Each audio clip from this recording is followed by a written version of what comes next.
Not the Chuddle. Chuddle. Surprise! I have a real soft spot for evil. Blood flying everywhere. So good. I'm a big boy who doesn't get scared. Out of the mist and into the fog, it's Chuddle the Pod. All aboard and welcome to Chuddle the Pod, a horror movie club where horror movie lovers have a feel-goo time. Ooh. On this show, we dive into horror movies club style, asking and answering the same questions about a different movie every episode. As always, we'll tell you before we get to spoilers, before they bite us on the neck, see us and attack us. Ooh, yes. And in this episode, we are chuddling Train to Busan. Mm-hmm. Ross, you're here? I am here. Oh, hey. Hey. I got my ticket. Excellent. I love that. I'm so glad you could climb aboard. And Brian isn't here. He's waiting for us in Busan. That's right. So hopefully we'll make it. And let's go ahead and move on. But really, before we do that, we must take this moment to thank our coven of patrons. Your sacrifice gives us life, and we thank your beautiful souls. Patrons get a new bonus episode every week, pretty much every week. Yeah. And we cover all sorts of stuff over there. Check it out. I'm not going to do a full pitch on it right now. Rate and review us. Tell your friends. Support the show. Thank you very much. Now, with all club members present and accounted for, the coven avowed, it's time to crack... Well, some of the club members present and accounted for. The coven avowed, it's time to crack open the goo book and officially begin tonight's meeting. Give me that goo. Oh, yeah. Let's do some lines. While a zombie virus breaks out in South Korea, passengers struggle to survive on the train from Seoul to Busan. Yeah. Yeah, perfectly. It's very obtuse. Yeah, Yeah. I like that. Yeah. Great log line. Taglines, we got 3. Okay. All right. First one, life or death survival begins. Pretty intense. Okay. Yeah. I can, I feel like that feels like the beginning, like a label for like a video game. Yeah, a zombie game. A zombie game. Yeah.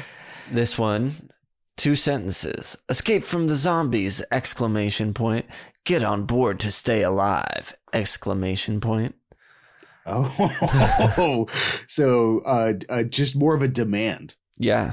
Okay. All right. And get on board to stay alive.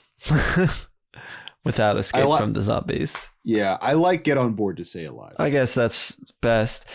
Yeah. It does seem like if you could get into some sort of Snowpiercer situation, it wouldn't be a bad place to just try and write it out. Like, not obviously not with forever. the class system of all the separation of train cars, and but all the child labor. yeah, but the perpetual train. Okay. All right.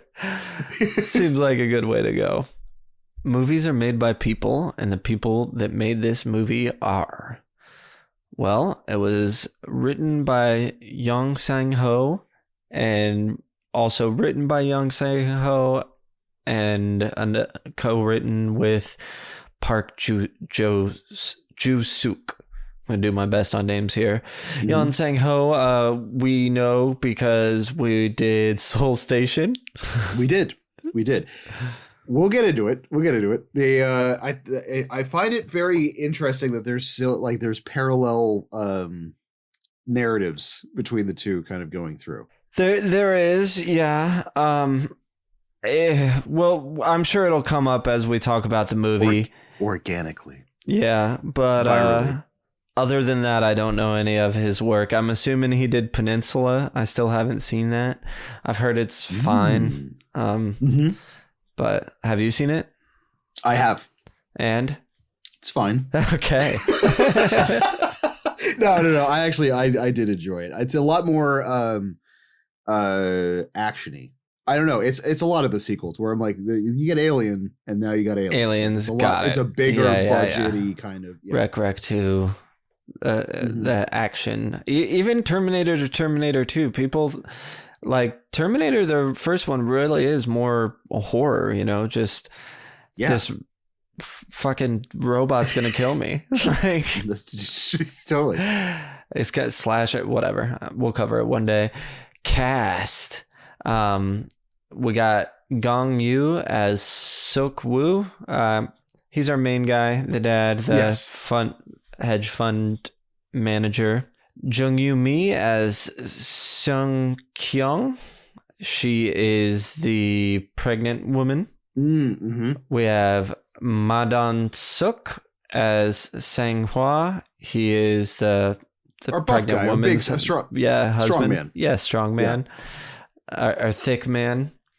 We have Kim Suan as Suan, who is the little girl, the daughter.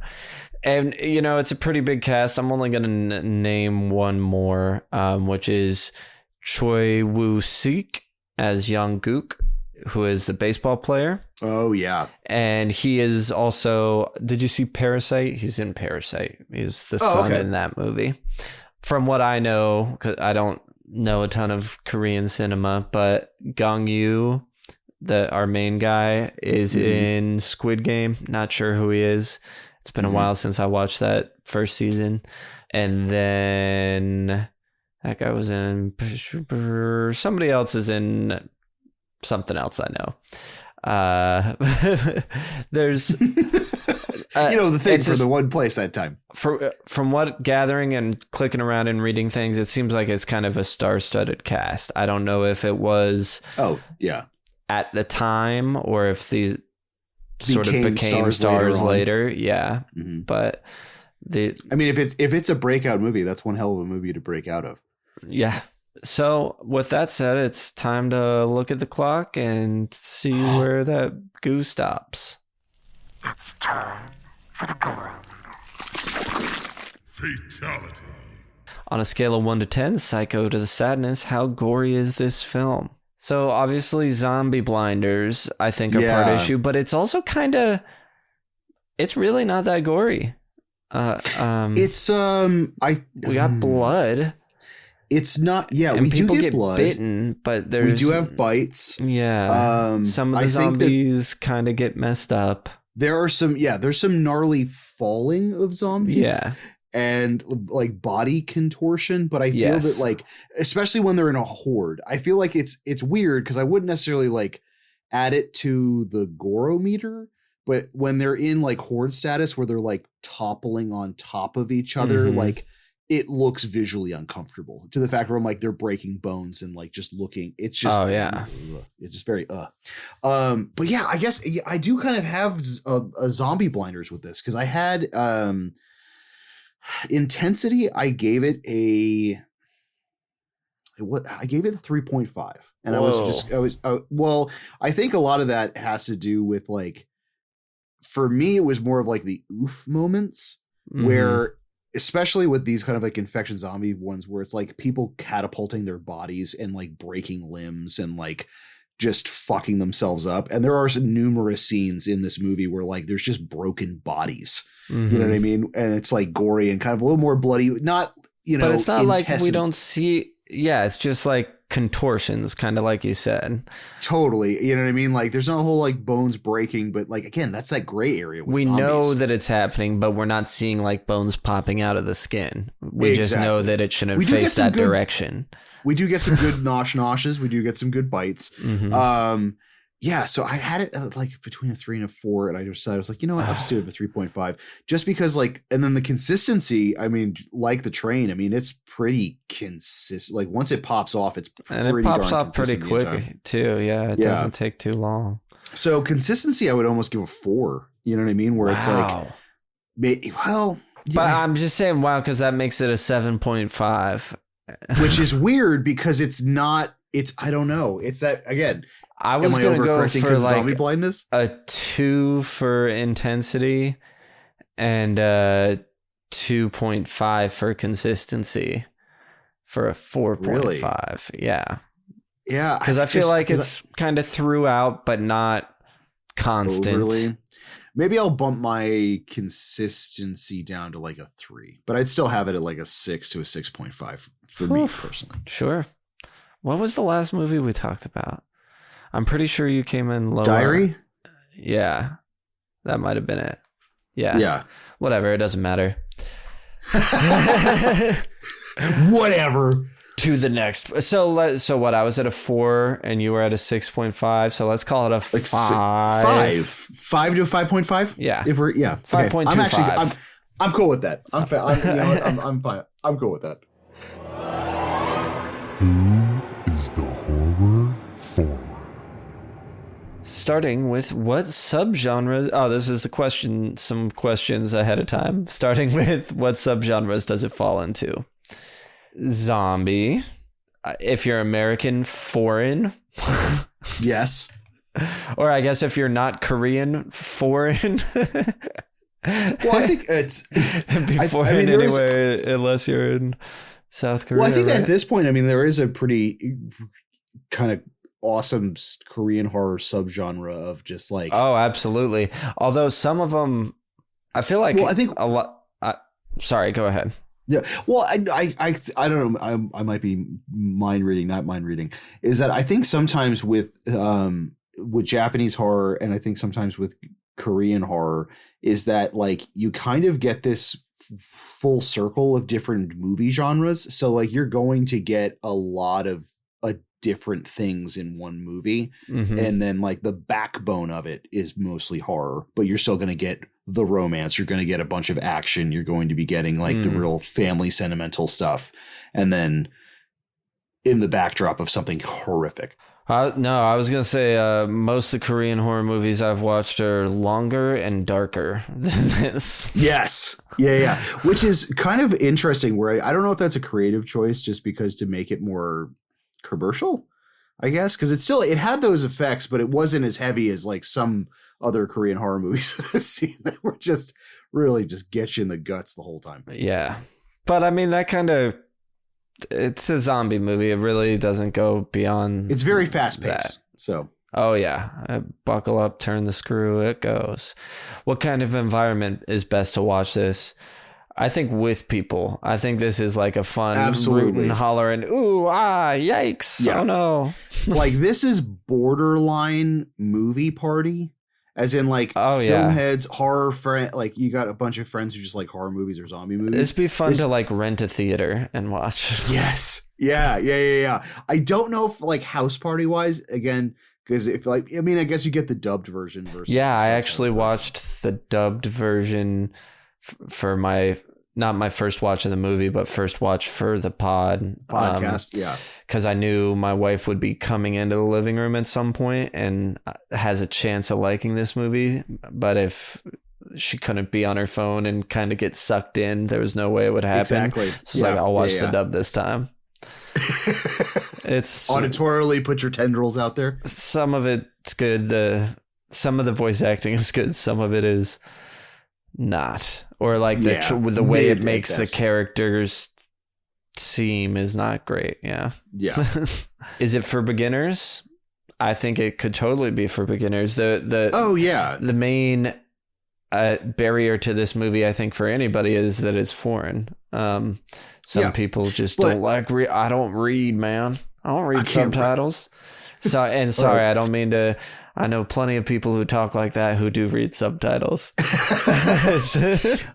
No, I completely agree. This is a great beginner one because I think it also kind of ties into what we talked about with the Gore meter, where it's like I may have given some more grace on the Gore meter because of like broken bodies and just kind of like the oof aspect to I think some of the zombie scenes in this. You feel it more. You feel it, but it's not. You don't see it. Exactly. Like there's not people getting like ripped in half or just like a fountain of blood. I think also because we've been doing the Romero movies and after like Dawn and Day. Yes. Oh yeah. Like this is very tame in comparison. You know what I mean? Oh, 100%. But I think that also leans to the fact where like this would be a great beginner. And particularly if you're into the fast like bullet ant zombie subgenre, like Rage Virus 28 Days Later, like this is a very cool fit in between the two. Yeah, they have that whole like water like rats movement to them when they hoard together. That's cool. It's cool. Okay. It's cool. I think I hear something fapping its way on over. Fap it on over. Fap, fap, fap, fap, fap, fap, fap. Fap on over, baby. Thank you. It's the Chuddle Harbinger of Doom, here to warn us of anything that we might find triggering. And I think we're all right. Yeah, for the most part. I mean, like, there is hints of child death, but you don't actually see child death. I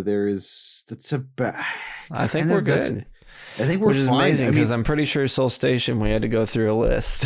Yes. Oh, 100%. No, this is very on par, on brand with zombie apocalypse kind of stuff. I mean, if you're going to be dealing with wholesale death and if you're cool with that, societal collapse, that kind of stuff.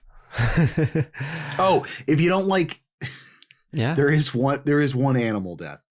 So if you don't, there's in the very beginning. So that just be prepared for one animal death.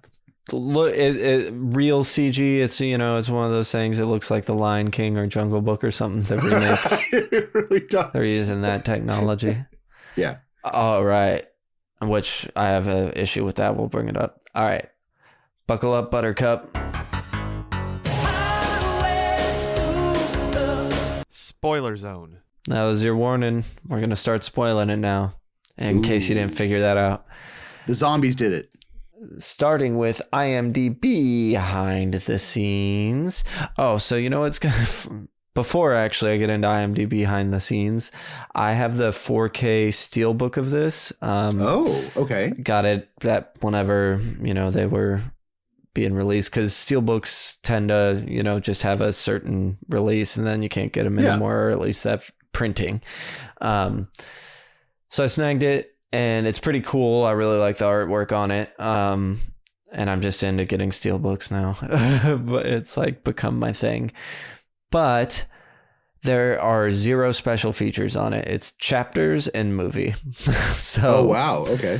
I have nothing to add that I could glean from There's having no special Sam sauce to this IMDb. Okay. Looks dope though. Cool steelbook. Nice 4K. Ooh. All right, the actor Ma Dong-suk. He's the beefy guy. Yeah. Used to be Gong Yu, our main character's personal trainer. That's kind of awesome. Yeah, and he was a personal trainer, and most of the stuff, from what I gathered, is sort of action-y, not necessarily like martial arts, but, fighting, like just tough guy, and gangsters and things like that. But he's been the personal trainer of other famous people. Or I presume they're famous because they were mentioned on his page, but I didn't know who they were and don't remember now. Fair enough. Train to Busan is the 6th highest grossing domestic film of all time in South Korea. So wow. At the time it came out, I don't know. And this note was put in here. I don't know if that's true anymore. I know Exuma. The only reason I'm saying that is I'm pretty sure Exuma became the highest grossing Korean horror movie in Korea. Oh, okay. And that only came out like last year or year before. Mm-hmm. Filmmaker Edgar Wright, who directed Shaun of the Dead, was a big fan of the film, recommending it in a tweet and calling it the best zombie movie I've seen in forever. Which I've heard him talk about it before. He was like, basically after Shaun of the Dead came out, he was not interested in zombie movies anymore and like didn't want to see him and thought that they weren't doing anything that interested in him, and then he saw this and really liked it. So that's cool. Yeah. The word zombie is mentioned once in the film. Do you know what it is, Ross? It's the search results on the phones. Yeah. When the like news broadcast, he's like, search results for zombie. Yeah, set like a hot word for zombie or whatever, so you get notified. I thought that was great. Sohee, who plays Jin-hee, I believe is the baseball girlfriend, the baseball girl character. is an ex-member of the famous K-pop group Wonder Girls. So, oh, wow. I don't know who that is, but because of Perfect Blue, I kept that note in here. You kept that in there. Yeah. An animated prequel, Seoul Station, was also directed by Young Sung-ho and was released less than a month after Train Busan was released. Ooh, I know we already know all that. Spoiled cherry on that Sunday. Yeah, not the best. Given that the film was the 9th most successful Korean movie, even though I just said it was 6th. 6th. Whatever. 6-9? It's IMDb, Wikipedia movie trivia. There was instant talk of a sequel, but the director refused to do it. And of course, later changed his mind 3 years later and made Peninsula. Yeah. The first South Korean film to have a wide release in India in 4 languages, Hindi, Tamil, Telugu, and English, but not in Korean. Train to Busan became the highest grossing Korean film in Malaysia, Hong Kong, and Singapore. A lot of this is just about how much money it made. At the New York Times, Jeanette Katsoulis selected the film her critics' pick and took notice of its subtle class warfare. Mm-hmm. Which is, it does have a lot of that stuff in here, but I think much more subtly than Seoul Station. Yeah. To the point where, you don't have to even be aware that it's in it. This was a tap on the shoulder. Seoul Station was a 2x4 to the nuts. To your nuts. You know what I mean? Like, absolutely. This was like, hey, there might be some social commentary. I don't know. Here. Yeah. Another one was like a hardcore band at the start of a show was like, are you ready for some social commentary? Let's fucking go. Fuck yeah. This is not the first zombies on a train film. Horror Express from 1972 tackled a similar subject. Nice. Yeah. So have you seen that? Horror Express. Is that? I don't know anything about it, but sometimes with these things you go, oh yeah. Yeah, no, that sounds familiar. On the 7th. I have seen Horror Express, and there is a Justin Long episode of Creepshow that uses like VR kind of like Matrixy stuff where he gets transported into Horror Express. Oh, wow. And the entire episode is based on that. It is fucking awesome. And it was such an obscure movie to make it. And then like after that episode, I watched Horror Express in its entirety and it's bonkers. Fun. Maybe we'll cover that. Add it to the potential list. Yeah. On August 7th, 2016, the film set a record as the first Korean film of 2016 to break the audience record of over 10 million theater goers. Why the fuck did I keep that note in? And there's been tons of talk of an American remake. According to this, the last news of it was October 23, so I don't know if it's still happening. But I feel like every so often I hear about it. It would be if it was set in Florida, it would be the shortest film ever because the Bright Line would just hit a car within 10 minutes of its departure, and then that would be the end of the movie. The end. Well, that does it for the behind the scenes. What is your history with this one, Roostical? I think I saw Train when it first came out. I didn't see it in. I think it was DVD. I'm like almost positive that I saw this thing in DVD. I would assume so. I don't think I had a wide theatrical release here. Yeah, but I'll use the hype train was real. Like I'd heard that it was really good, and then like actually sitting and watching it, it was super pleasantly surprised, especially around like 2016, right? Yeah. So like 2016, where like we are on like the wave for the most part has crashed on the zombie resurgence. Mm-hmm. So I was expecting a C+ at best. Well, Walking Dead would have been a popular TV show, but like that Sorry, I was just thinking about where we were at the time. No, totally, because I feel like, but certainly film-wise, yeah. like we were done with it. Like TV series they were milking that undead cow for as long as possible. But yeah, no, it was actually a nice like undead breath of fresh air watching this, where I was like, oh, okay, cool, because it has elements of like classic zombie versus updated infection zombie, you know what I mean? And I felt like it was a nice little marriage between the two. What about you? Same. I didn't see this until we started the pod. And I had heard a lot of good things about it and was like, oh. So I'm not sure exactly when I saw it, sometime within the past 3 years. Roughly. And then when I saw it at Walmart, the steel case, I was like, I just got a 4K player. I was like, well, I'm going to snag this. And again, because the art's really cool on it. But I actually had not watched it. I opened my steelbook for the first time for this. Word. Okay. I'd only seen it once before watching it twice for this. And obviously it had been super hyped up. Everybody, as soon as it comes up, is like, oh, blah, blah, blah. And yeah. I don't know if it quite met the hype, but it's awesome. I have nothing but good things to say about it. You know what I mean? It's just one of those like, we'll get there at ratings.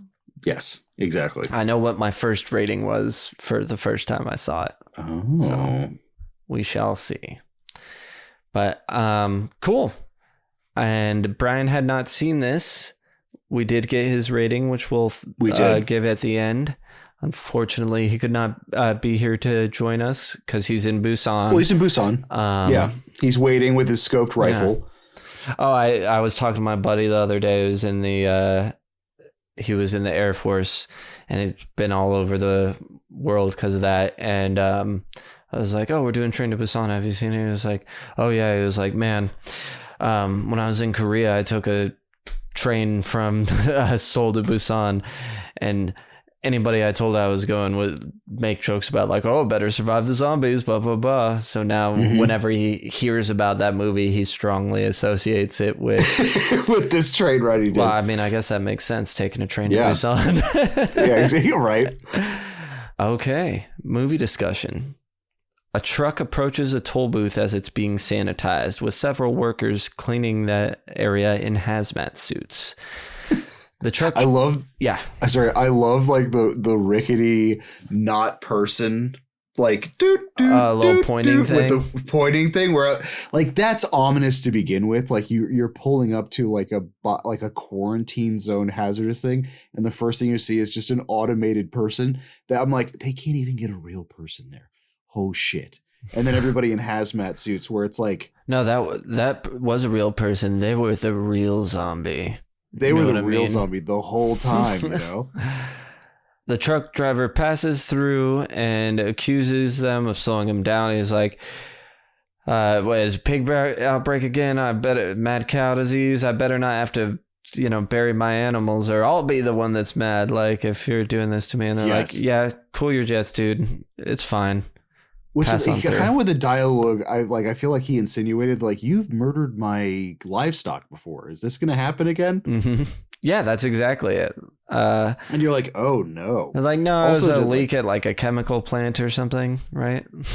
It was like a research set. Like, they literally were like, yeah, there's a leak at this, like, random research center. Biotech genetics. Biotech, yeah, exactly. Like that. We're like, oh, good. Perfect. But they let him through. He's sort of bitching to himself as he drives, gets distracted by his phone, boom, hits something. Gets out, looks back. It was a deer. There's like a big blood trail. Deer's dead.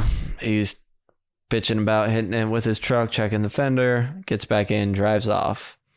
Then the camera comes back to the deer, kind of awkwardly gets back up. Yeah, and shakes it off. And shifts. And and then we get a close-up, and its eyes are all whited out. Zombie deer, zombified. Dude. A zombie deer. I'm not going to lie. The first time that I saw this movie, Mm-hmm. and we get to this scene, and the Zomdeer gets up and looks directly at the camera, part of my heart sank, and I went, "Oh fuck!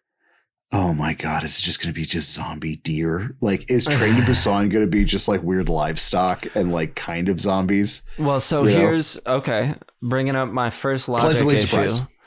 Wait, why is this deer zombified? Are all animals zombified? Why do we only see this one animal that's a zombie? Wouldn't they also be attacking? Do they only attack other deer? What's the... Yeah, I think it's because of the whatever chemical leak or whatever happened at that bio place, is that I just feel like it's in the area. And then the deer had unfortunately died, and whatever this thing is brought it back to life. So you think this chemical leak is the source of a real thing? Yes, I think it's the source of the outbreak. So what about the guy in Seoul Station, the old man? He got bit by the deer. Oh, okay, that makes sense. Yeah, you know what I mean. Because I feel that but in my head is that first. All these other, so like if this is point of infection, right? And that like this chemical leak, so the people around it and things like the deer the deer died and then came back, right? Mm-hmm. So like what if it's just some old farmer who's just out in that area and he has a heart attack and then dies and then just gets back up, and that could be, you know what I mean? Like, and then he attacks somebody. I don't know. I didn't think it was necessarily connected here. It seems like we don't really know where it could have started from, because it's it also up everywhere. That's also what's kind of weird. It's like, is it in the water system? Is it in like, is it like one of those sleeper things where like we all had it, like Walking Dead style, where it's like, okay, exactly. Do we all have this now? And then like someone dies, and then that's when it flips the script. You know? Yep.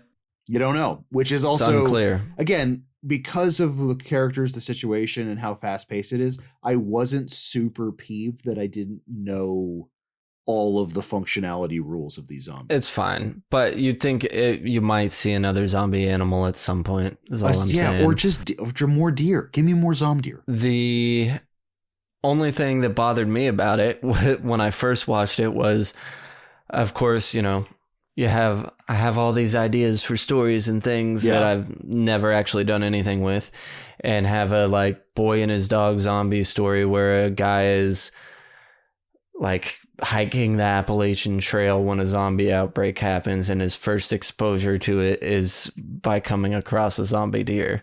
And now I'm like, well, fucking shit, they took my fucking now it's been done. Yeah, done. Guess I'll still never do that.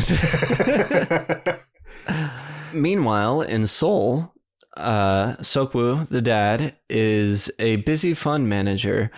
He's, taking calls. He's got this guy who works for him. Whatever decision they made to sell a bunch of stuff is really going to hurt the market. But who cares? We don't care about the people. We're just here to make money. Yeah. Well, it was just weird because he's on the phone with the one dude. He's like, yeah, no, we don't have to do that. Like, I understand that would be a little too crazy. And then hangs up the phone and goes, we're going to sell all of that. And then is that what it is? I think so. It's like, I think it's some weird backhanded thing. And he goes, well, it's going to disrupt the person market. Telling him to do that. Right. Well, he's also getting these tidbits from all these other people about like, and he come later to find out that their entire hedge fund, trust, whatever, most of the investment is in this bio company that caused the leak, which is like, I like how they full circled that, but like, it just kind of shows you the preliminary of like, he's just not really a good dude. And like, he's looking out for himself, and he does not care if he's fucking over other people. Precisely. Setting it up quickly.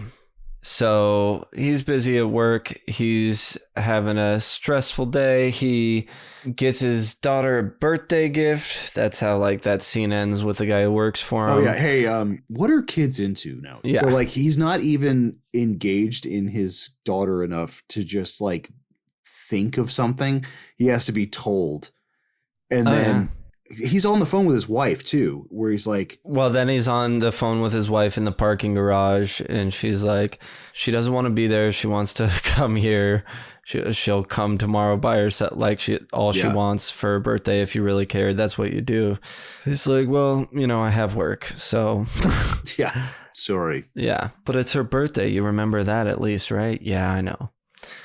So he gets home. His mom lives with them. She's very like soft-spoken and compliant. Mm-hmm. Comes to his daughter, gives her birthday gift, and I like the fact that she's like also under the blanket talking to her mom, going like, "No, I really do want to come home. Like, okay, I'm cool." Like, yeah, when he comes to her room, yeah, yes, and he's like, "Oh, hey, okay." She's like, "I'm hanging up now, Mom. Bye." Yeah, she's like, "Hey, I know you want to go home.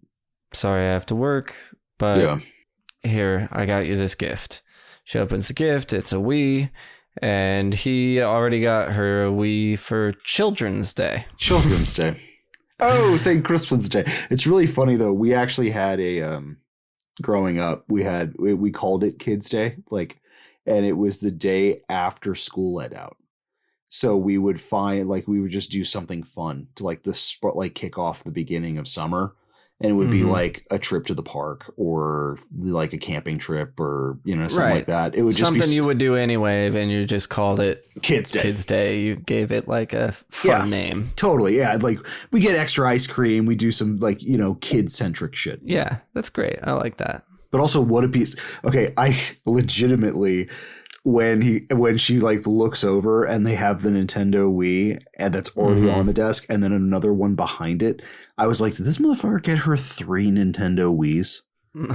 One's still in the box, one's on the is table. That what that is? I thought for some reason it was just the box for the one that was on the table, but it would make more sense for there'd be 3 of them. Third one, but I don't know though. I feel like it's just the Nintendo Wii box and then the actual one, and then she just got a duplicate. But what a turd! You know what I mean? And then him looking at the camcorder of her recital where she clams up and stuff because he had promised to be there.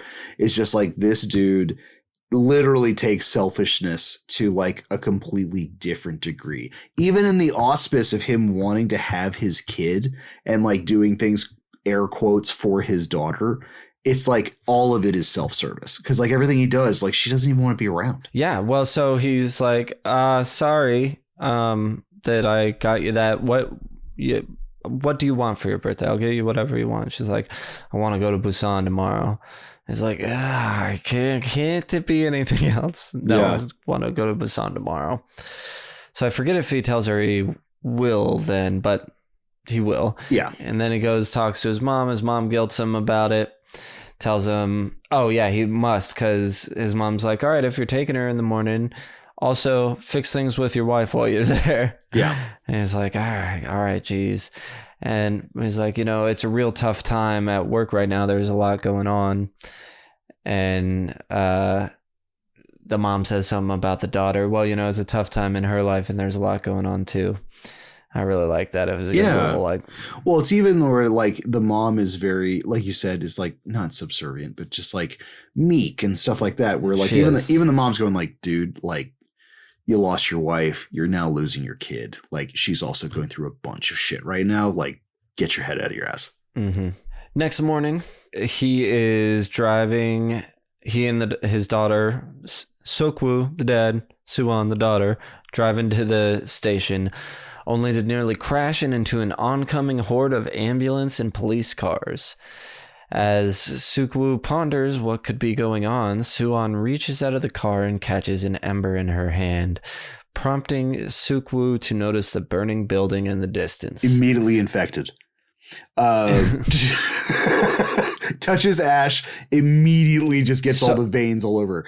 I would imagine this is the morning of what had been happening in Soul Station, the movie, right? That's how I thought of it.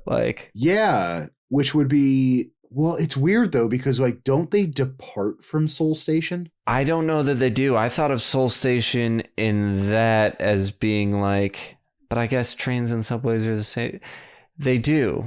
Well, in this, I don't know. I'm not 100% sure. I see what you're saying. I'm not sure. But no, it is. It's got to be around the same timeline, as in this is Because it seems like parts of the city, or maybe even their one area, and like in the Seoul Station, police are just trying to contain it and not let it known that what's going on in there. Yeah, because I mean, like by the time they get there, like you said, there's tinges of it in the background, especially when like they're loading in and like figuring out where there's like some disruption up on like the weird 2-3 story like area with like doors and stuff like that. But you hear like a commotion going on, but like everybody's still pretty chill and kind of just, you know. It really made me think about like how initially whatever shit could be going down, really like all of the Seoul Station movies going down in part of your city, but you don't know anything that's happening, so you're just getting up and going to work and going about your day, having no idea. It's wild. Like there are certain movies, and even if you did, like if you live in a country that's at war but you're not a soldier, you still have to go to work and just live your life, you know what I mean? It's also, there's certain films like, man, I'd probably say a decent example would be like World War Z, where it's like you have a certain part of the city that like they're just stuck in traffic, but literally 3 blocks up is 10,000 people running towards you, you know what I mean? Where it's like, there's totally not even aware that something's going on. Such a disconnect. Absolutely. And I think that's part of this too, because you kind of see where like we get the stowaway and then like especially as the train departs. Mm-hmm. So they're like, oh, something bad must be going on. But they keep going. They get to the station. We see a couple other odd things happening. Because right now they're telling you like riots and like police are doing like, there's so many different like riots for this or riots for that. Because like, I think it's like union on strike. On strikes.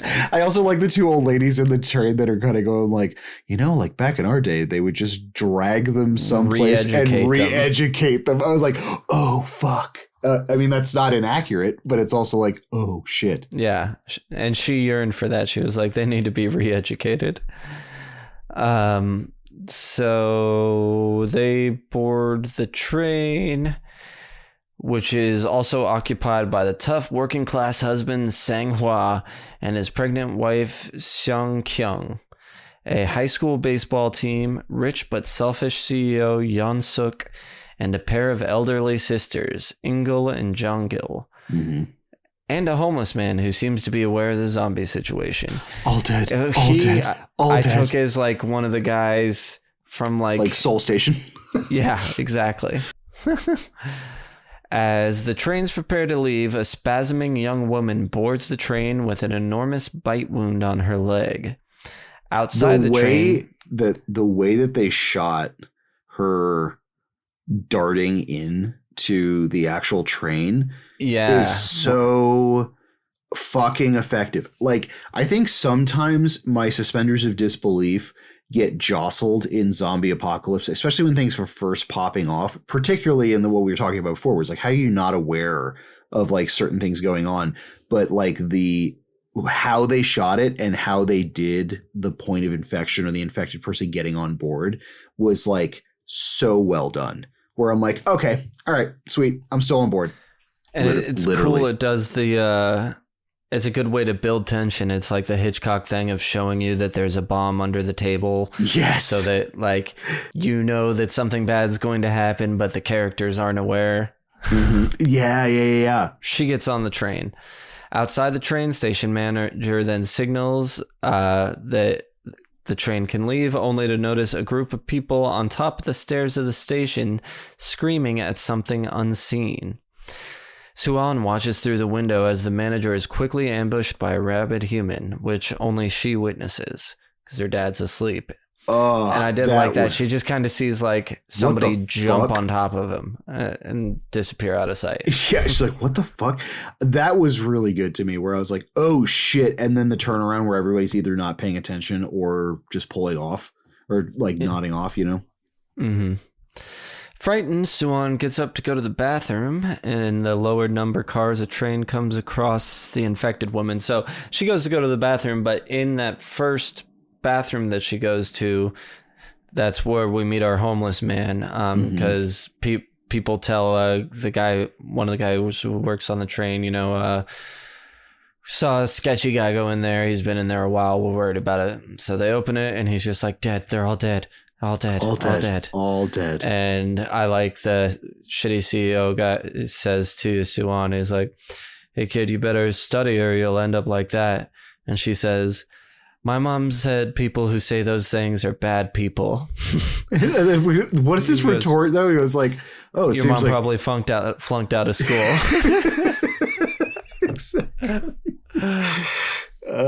But I also like that so much of the stuff we see with Suan's character is showing us that humanity that her father like completely lacks. Yeah. That care and interest. She goes down to a lower number car to find the an open bathroom. That's also when she meets beefy dude and pregnant lady. Oh, yeah.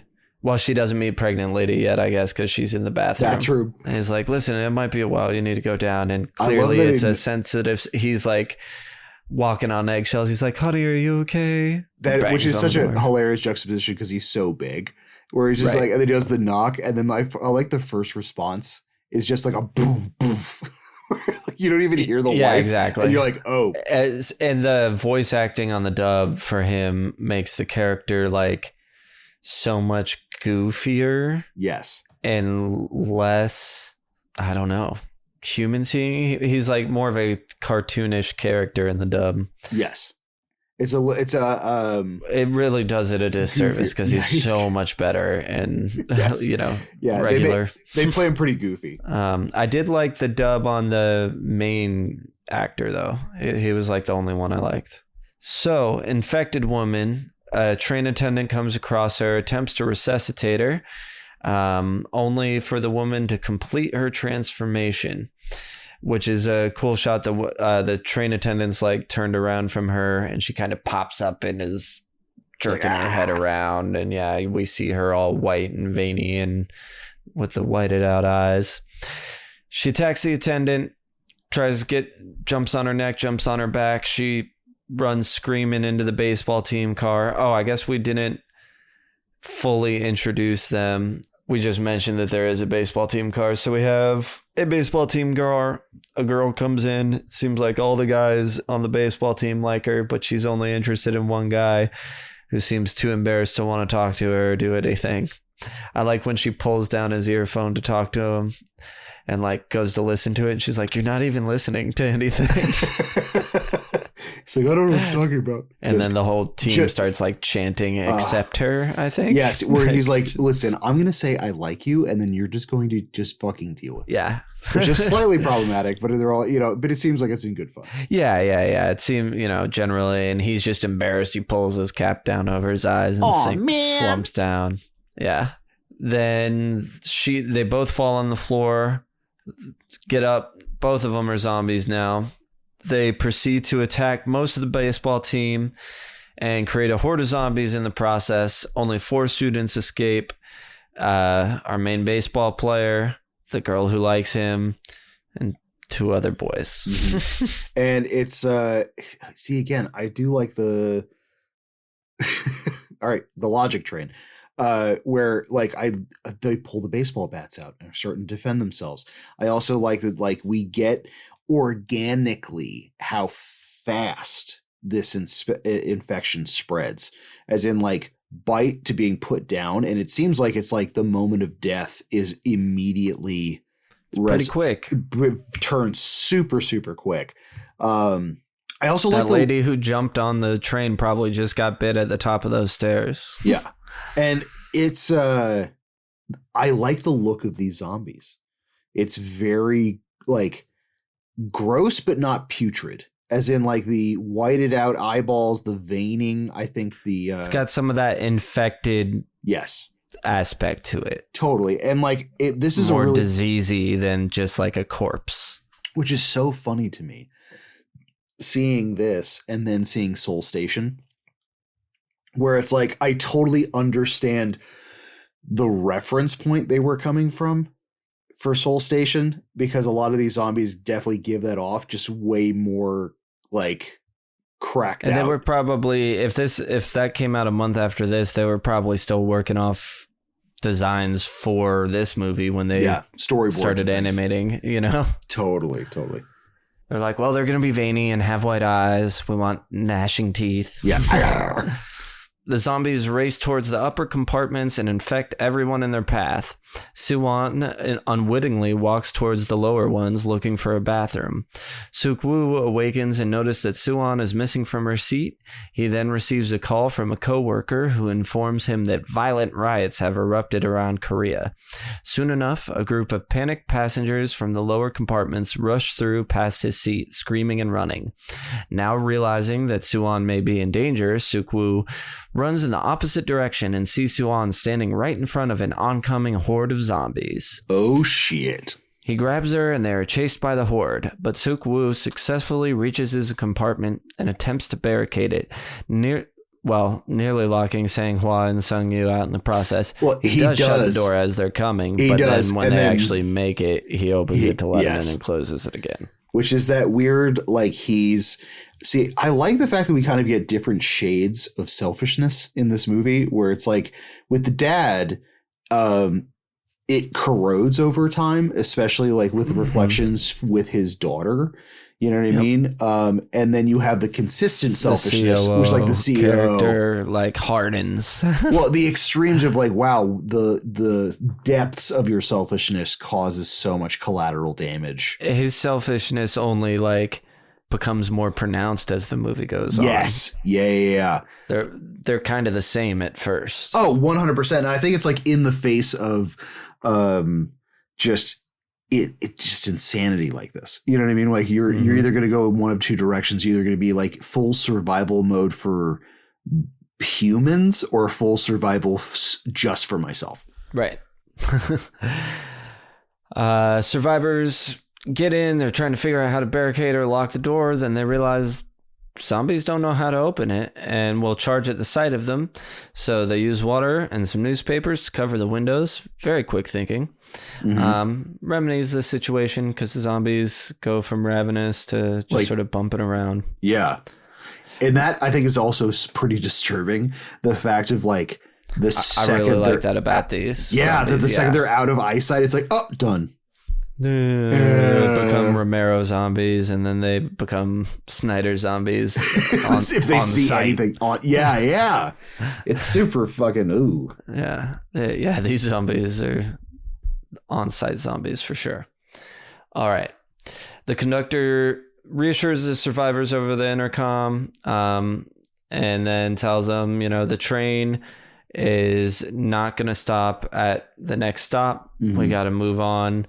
And then the COO guy goes over to the intercom. He's like, do you know what's going on back here? We have to stop at the next place. Yeah. He's like, I've been informed of the situation, but there's also a situation at the next stop and we're not going to stop there. And the guy's like, well, you better figure it out, and hangs up on him. Right. Just the beginning of like, oh, you're an asshole.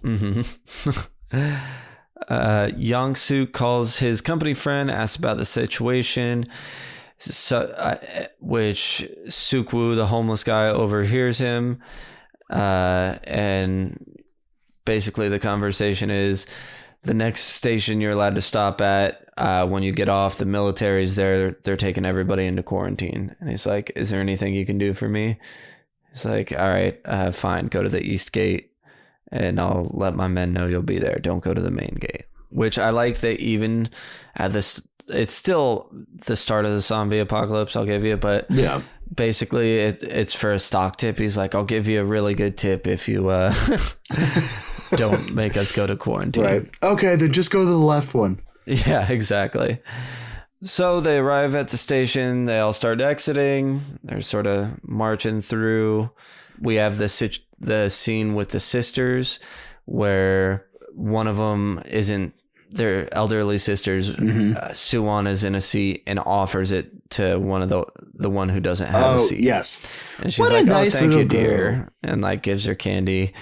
And his dad's like, "Yeah, that's," and basically takes Suwon off to scold her. And he's like, "You don't have to be so nice, especially in situations like this. You need to watch out for yourself." Right. Like, and that's when he takes the phone call where they go like, So yeah, your dad's exactly. kind of like a fucking leech and like just a shitty person. It's like, what's he do? Yeah. A hedge fund manager is like, oh, so he's a bloodsucker. So he's a bloodsucker. And then like, I love the, wow, bloodsucker turned my Siri on. That was hilarious.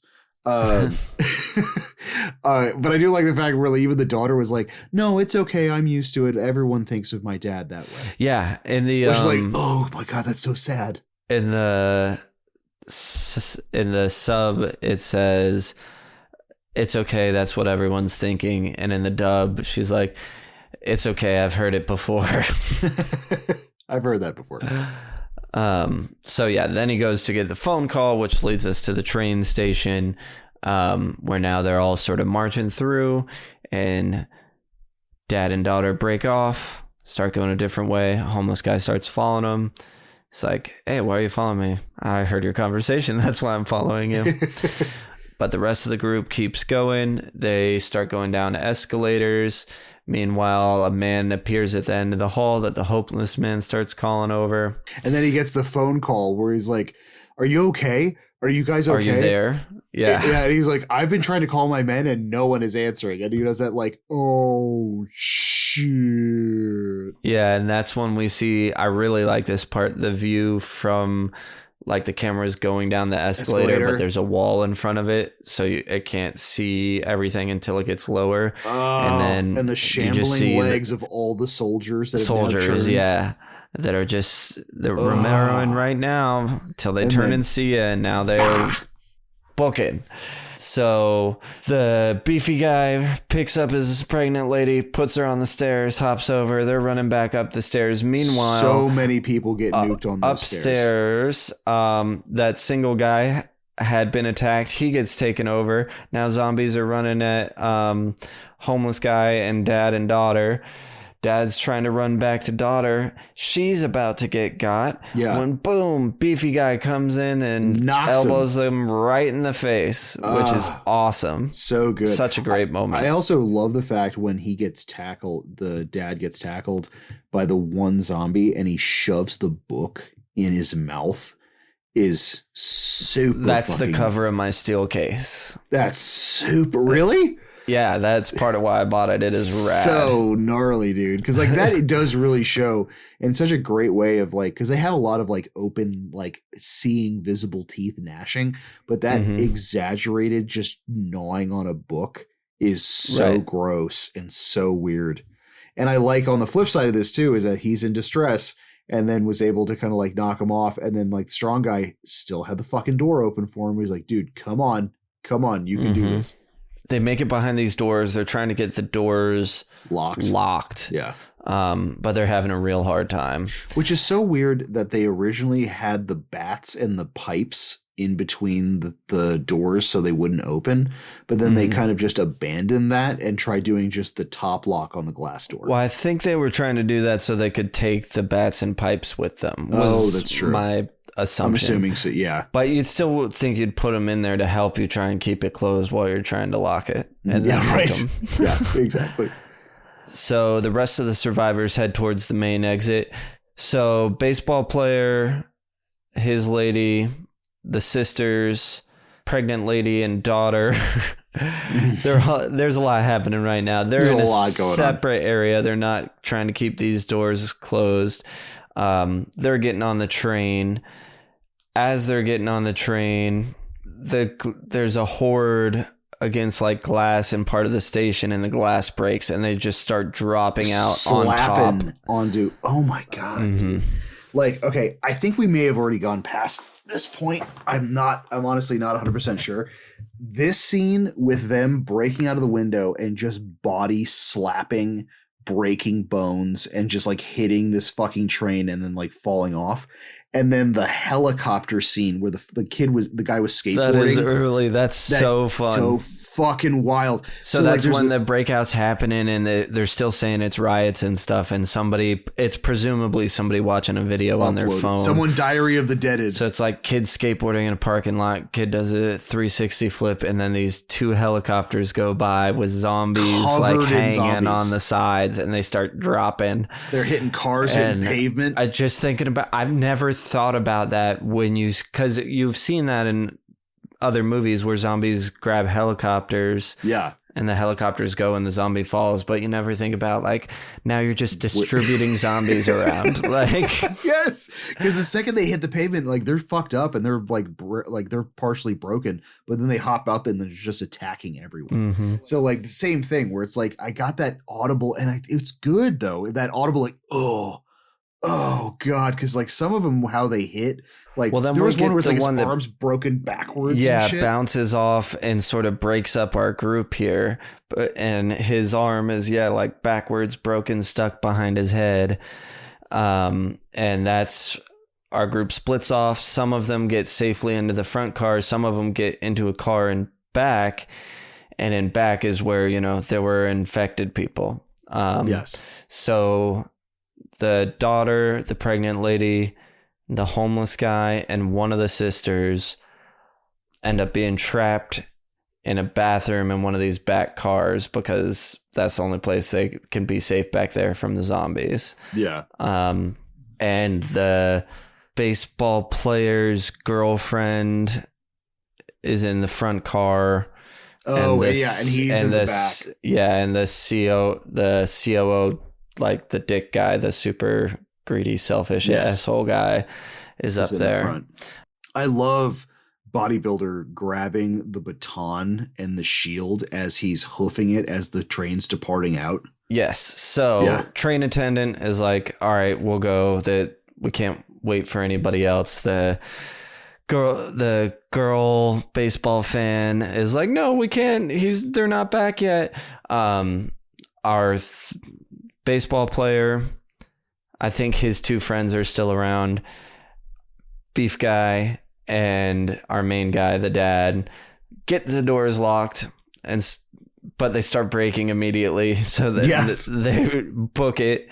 Doors break. Now they're all running from zombies. I think the other two baseball players, this is when they get got. Yes. And now baseball player, beef guy, dad are running, trying to get onto the train. Baseball player and dad get on. Beef guy's running. This is the part you were talking about where there's zombies coming at him and he's trying to get there. And so he picks up like a riot shield and baton and starts like trucking them Juggernaut style. Right. And eventually gets on the train as well. So our beefcake guy in a back train somewhere calls his wife. She's safe. She's stuck in the bathroom on this one car ahead of them. The baseball player calls his girl. She's safe in like the safe cars, even further ahead.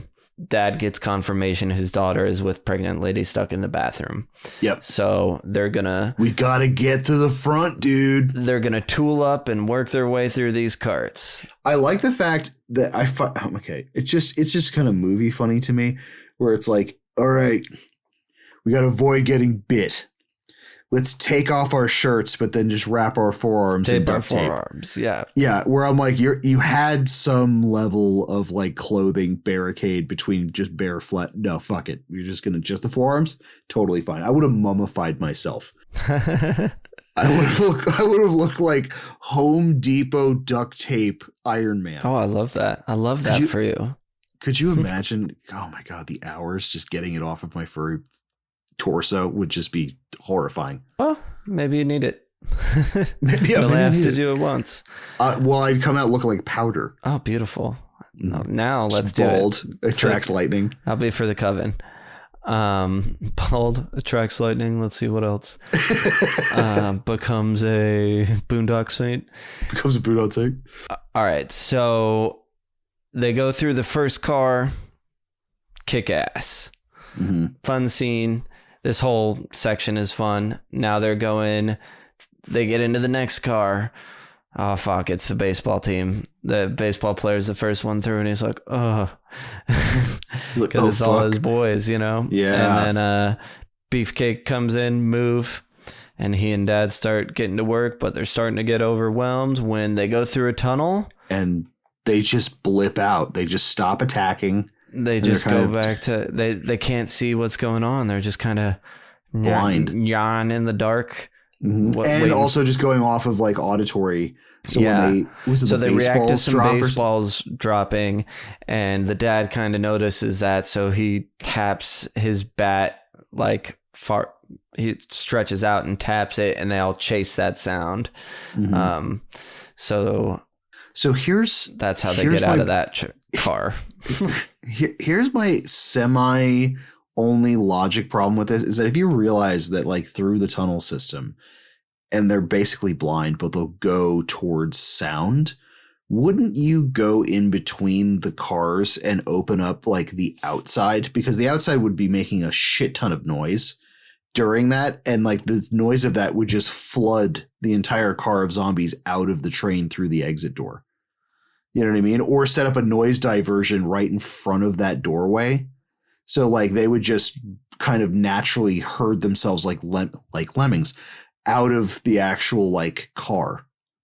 I mean, it's a good idea. I don't know that I would think of that in the moment. True. I haven't thought of it. Never thought of it. I thought of it with the cell phone trick that comes up. So I think even the baseball train might be the one where it's the next train. He has to borrow the guy's phone. Yes. And uses that as a sound distraction. The joke afterwards, where it's like, why was it such a lame ringer? Oh, and yeah. Then he's like, well, fuck you. Well, how do you change it? Yeah, I don't know how to change it. It's a likely story. That was so they find the family in the bathroom, but then they're through the tunnel again. So they close their door and go into the bathroom on the opposite side. That's when he makes the joke about the ringtone. Oh, okay. Yep. So now they know this tunnel thing. They're trying to, how are we going to get through this next train car with everybody? Because now that they have everybody, they know there's a safe room up front where the baseball girl is. So they're trying to make it there. What are we going to do? Oh, the luggage racks on the top of each side. We could crawl across the top of those, get past all of them during a tunnel, make it to the other side. Mm-hmm. So they start doing that. They're passing luggage back, moving around. They make it with less issue than I necessarily would have expected. They have this final one at the end, but I would have thought there would have been a bigger, like, oh, they dropped a piece and grabbed it before something happened, or it landed in a way that didn't make noise, something. Especially the size of bodybuilder, you know what I mean? Where you're like, that is a big man. That's a big man. Mm-hmm. Like, even trying to shuffle carry-on luggage on top of that, I feel like the whole time, if I was that dude, I'd be like, oh, shit. I'm going to break this. I'm going to break this. So they all make it off. The last person coming down is the homeless guy, and he kind of slips on the chair and falls. It makes a little noise, but they don't attack him. The daughter goes to help him, and the dad stops her and sends her through to the next little safe area. But then he turns around to go help him. This is the first time we've seen this guy try and help anybody and not just be fully in it for himself. Which is refreshing. We even saw him close the door before, so we're starting to see the change here. He gives the guy a hand. They both stand up, and the tunnel's over. So they both each jump behind the chairs on each side. Yes. And hide. And everybody else hides on either side, like, of the doorway for the next car. Mm-hmm. And they slowly start coming down towards them. And what happens? They just go through a tunnel again? I don't remember. No, it is. So they have they rush up to it, and then this is still while it's in the dark of the tunnel, and they kind of talk, and then. But how do they get away when they go through the daylight? Is it just they go through another tunnel? I think so. Yeah. Okay, that was what I was uncertain of. They get to this next place, and there's one car in between them now, I think. Mm-hmm. They use this to their advantage, manage to rescue them, run towards the first compartment where Yeon-suk, Jin-hee, Jung-gil, and the manager are. Young-juk texts Jin-hee they have rescued their survivors and are headed towards her compartment. When she happily tells the others, they react with hostility and decide to lock the door to their compartment to prevent the group from entering. Fucking elitists. The worst. With the door locked, Yongguk attempts to break it down while Suk-woo and Sung-hwa struggle to keep the zombies. So Beefcake and Dad are trying to keep the door closed from the zombies getting through. Yes. Baseball guys trying to break open the door to get through. And Beefcake gets bit in the hand, dude. Ow. This is the timing on it, and obviously it's just kind of really show the COO dude just being a complete huge piece of shit, because like there was plenty of time to get everybody into the other car. Absolutely. And then just them just arguing and bickering. I mean, like, dude, you have a child, and like literally the group that was trying to get in is an old woman, a pregnant woman, and a child. Yeah. Like that is who's primarily trying to come in. And three able-bodied men. Yes. And you're just like, you fucking turds. Also, like for the fact too, where it's like you have this, if anybody is by chance infected and bitten, like that can be taken care of so much easier than full-blown zombie. You know what I mean? Like none of these people have turned, where it's like, right. But I'm sure at this point you really don't know what's going on. You know what I mean? No. Especially that. Well, it's panic and mob mentality. You know what I mean? You see that a little later on in this scene. Evil dies tonight. Yes. So they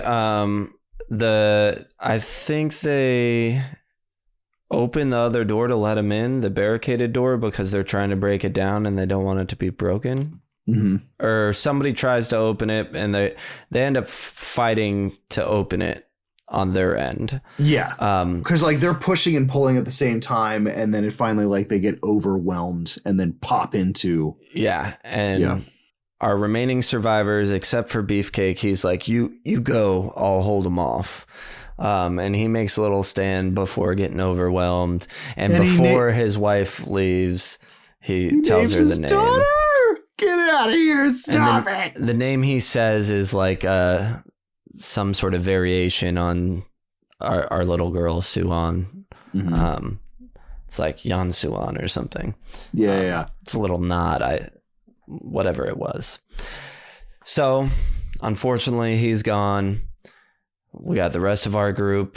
Oh, and the grandma, the other sister, as she almost made it into the car, she got taken as well. And, you know, the surviving sister watched it all go down. And, like, just unnecessary. Just so unnecessary. It's all these different types of love, right? You have the pregnant guy and his wife, the dad and daughter, the two old sisters, what else? The two young kids, the baseball players, or, you know, I don't know if she plays. But they get in, Dad starts attacking the COO. Can't believe you did that. More people could have survived. And he's like, you know what? He's infected. They can't be in here. And the train attendant's like, you know what? All the new survivors go to the vestibule, which it is the vestibule in both English, or both dub and sub. I don't understand the fact when like they move them through and then they're just using the ties to like tie the door frame and opening. Shit like that. Mm-hmm. Where it's just like, man, you've seen how easily shit can turn. Like, I feel like the zombies can't open the doors themselves. So it's that like, bro, give yourself options. Because at that point, you don't want to block yourself from. Yeah, you need an exit. Yeah, you need an exit. Absolutely. As soon as they get kicked into the next car, and then the car of all the people that just kicked them out immediately start tying and blocking that door. And as soon as that happened, I'm like, well, now you're all gonna die.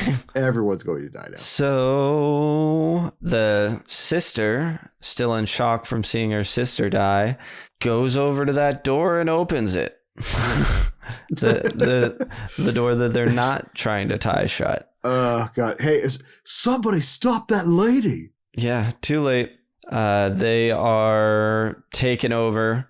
And our train attendant and COO managed to get inside the bathroom and hide out.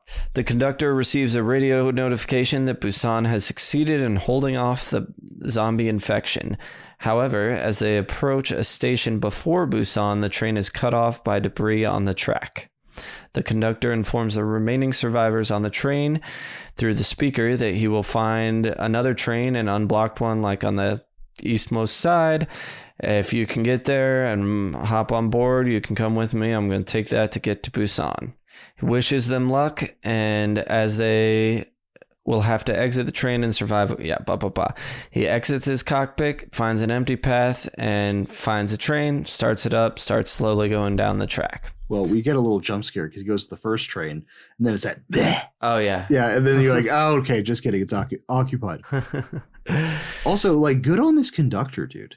Yeah, like, he's the most level-headed of the whole time. He also just giving like, hey, guys, I'm going to leave, but anybody if anyone is still alive, and then giving exact details. Where I'm like, good on you, dude. Heroic train conductor. Yeah. Tries to be. Suk-woo and the others exit the train, and unbeknownst to them, the asshole COO and the train attendant survived, hiding in the bathroom.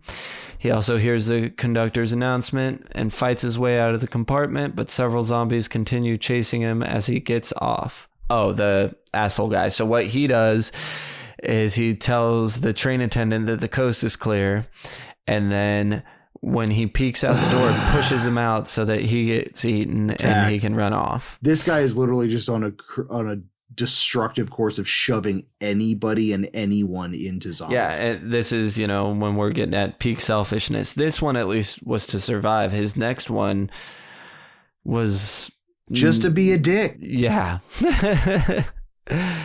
So our main group of survivors is making their way to the cargo train when suddenly a burning freight train is rushing towards them.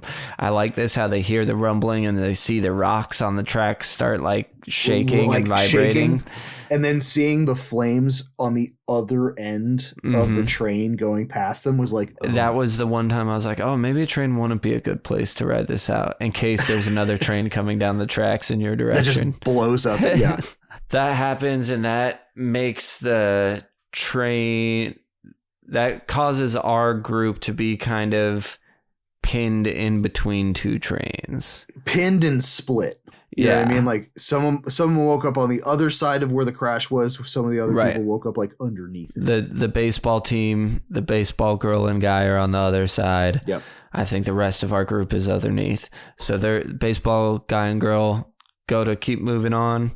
Oh, I also thought it was like a cool thing that would be scary just when they're walking around the train yard and some of the cars are full of zombies and they're all just looking at them banging on the windows. Yes. I was like, that is not pleasant. So they're stuck under this car, but the dad figures out, oh, you know what? There's kind of this hole. Let me dig through. Climbs out. Great. Everybody come in. Oh, no, there's another explosion. Or it falls apart more. And now that hole is being blocked.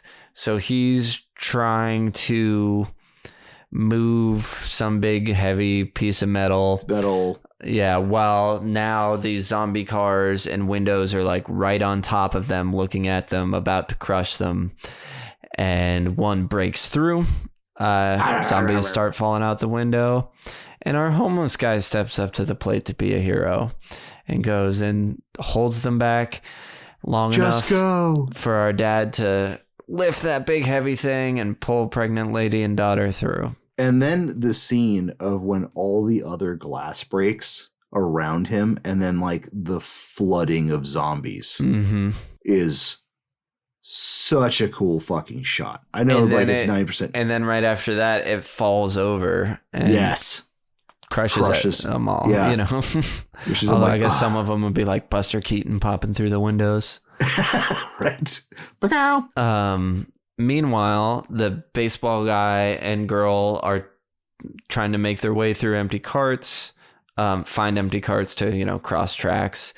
And they get to one, they can't open the door, trying to break the window. COO guy shows up for no reason, grabs the girl and throws him behind her, where a zombie pops up and bites her. Such a dick. Yeah. I think the first or second time I actually saw this sequence, I audibly was like, oh, fuck you, dude.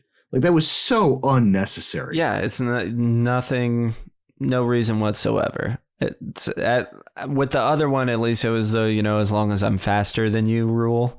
Yeah. This, not even. Yeah, didn't need to happen. In my way is all. As he continues to try and break the window, the COO, to keep moving, as our baseball player, saddened by her bite, just cries with her until she turns and attacks him. Right as COO breaks the window, jumps through, keeps moving on. He's running towards the cargo train, but twists his ankle on the tracks. One of the zombies following him bites him on his ankle. Conductor jumps off the train, comes to help him. And of course, because this guy is the worst and should never have been offered help, this guy throws the conductor on the ground. Yeah, so that he can be got by the zombies. Which is also like, this is the guy, that's like, he's not necessarily Flyboy, but it's like, this is the only dude, like, I don't know how to fucking work a train. Work a train. Mm-hmm. You think this guy would be like gold, like keep this guy alive at all points because he's our only mode of transportation. Nope, fuck it. Yeah, and even, the guy's screaming for help and he's just ignoring him, trying to get on the train, and does. Then meanwhile, all the stuff we already talked about happens. They escape from under the train. It falls. The homeless man sacrifice themselves. They start booking it for the cargo train. And as they do this, we get our real sort of rat horde scene. Oh, yeah. As zombies slowly fill the widescreen shots and narrowing like a river to try and get them. They make it onto the train. Our three survivors make it onto the train, but the zombies have grabbed a hold of it. And now they're making like ants. Yeah. Like a bridge. It's like a bridge of ants. See, there's two scenes that kind of I had never really seen before, I guess. Yeah, would be this one, because it's specifically like for 2016. There's a scene in the train where it's like the rolling chaos where like they're on top of each other, like almost to the ceiling of bodies just kind of tumbling forward, which I thought was just like so off-putting. And then this, where it's like one of these things is grabbing on and the other one grabs onto the other one to get to, and then like just slowly, you see it with the helicopters in a few different zombie movies where like they'll grab and then all of them will kind of like keep on grabbing onto. So it's like a river of bodies that kind of makes it crash. I feel like the first time I saw it was World War Z, and I actually didn't even see World War Z till recently, but I'll always remember in the trailer when they're making that to climb up the big wall. When they're all climbing up each other like that. But it's also, I like the fact that there's so many zombies that it starts slowing the train down. Yeah. You're like, oh no. But you manage to kick one off, kick two off, kick three, and they all tumble away. Now they're safely on the cargo train. The dad approaches the cockpit, but backs up when he sees our shitty COO in the conductor's seat, milky-eyed and infected. Which is also where like he's just like, oh, you have to save me. Please, I have. He's like still changing here. Oh, so this reminds me. The phone call he gets from his mom earlier in the movie. Yes. Our main character. And she's talking where about... it's like, that bitch. Yeah. And like you could change. Is she turning while she's on the phone? I think so, yes. And that's somehow when you're turning, you can kind of have this stream of consciousness, and that's what's happening to this guy. I'm assuming so. And then we kind of see something happening with him, too, as he's turning. But, it's... No. I'm also internalized. I meant to watch again. It's so hilarious. I meant to watch this one more time. I've watched it 3 times and I still didn't pick it up. Is that him pleading like, I have a mother and here's my address and like all this stuff going on? Is that his actual story, or was that something he picked up from one of the other survivors and he's using it to try to save himself again? I assumed it was his actual, but just he's kind of he's about to be a zombie. It's just he's so slimy that I thought it was someone else's story. I mean, it certainly could be. He is slimy enough for that. He's very slimy. So our main guy, dad, backs up, shuts the door, but infected guy gets up and opens the door because I guess he's not quite totally turned yet. And again, he's saying all this stuff that we talked about. He approaches our main guy, is begging him to take him home, speaking to him like a little boy, reciting his name and address, crying for his mom. And Sung-wook tells him he's infected. He's like, wait, no, I'm not. He weeps, but then he's turned. They begin to struggle. Dad almost falls off the train car. Daughter screaming on the side, which attracts the attention of our bad zombie fella. He attempts to attack pregnant woman and daughter. However, Dad intervenes and his hand gets bitten. Yeah. Oh, and I was like, oh no, dude. Also, there was a few other ways. You've handled yourself pretty goddamn well through an entire train of zombies, and then you let COO bite you. Where I'm like, there's nothing to knock him or hit him or I was a little bummed out by that. I was like, bro, you literally got to let his guard down, protecting his daughter and that guy's wife. Yeah. And unborn child. Mm-hmm. His hand gets bitten. He's still wrestling with the infected guy. There's like a chain that's been dangling that he ties around his waist so that he can throw himself and the infected guy off. But he won't, be thrown off a train. So he's dangling by the chain, pulls himself up, and knowing he'll turn very soon, he brings his daughter and the pregnant woman into the cockpit, tells them how to use the brakes, because I guess he knows that once they get to the station. And he goes to leave. Suwon begins... begs him to stay, reveals that the day of the recital, she didn't finish singing the song because she didn't see him in the audience. She'd been saving the song for him. Aww. This is the video that he'd watched earlier of her recital that he's going to go to. They have a tearful farewell. He holds her hands before leaving and locking them in the cockpit. She's screaming and crying for him to go back as the infection spreads. The scene? Yeah. The scene fucked me up. Did it? It's like, oh God. Oh man. Well, it's that like he's obviously doing the right thing. Like he's going to change any minute. He cannot be around his daughter. He cannot be around this woman. But it's just like getting through that entire ordeal and then that happening to you and then having the reaction from his daughter. I was like, oh God, this is just 10 rounds of just perpetual, just getting my heart beat up. Yeah. Good job, Train to Busan. The first time I saw it, I was a bit misty. I felt the emotional impact. And then the second time I was like, maybe it's just the dub. But then again, with the sub, I was like, maybe it's just because I know what's going to happen. I don't know. But no, I think the first cut is the deepest. I think the first time you see it and then that happens, I think is so like, oh. And even though I'm a crier, sad stuff doesn't get me as often as like sweet stuff. Yeah.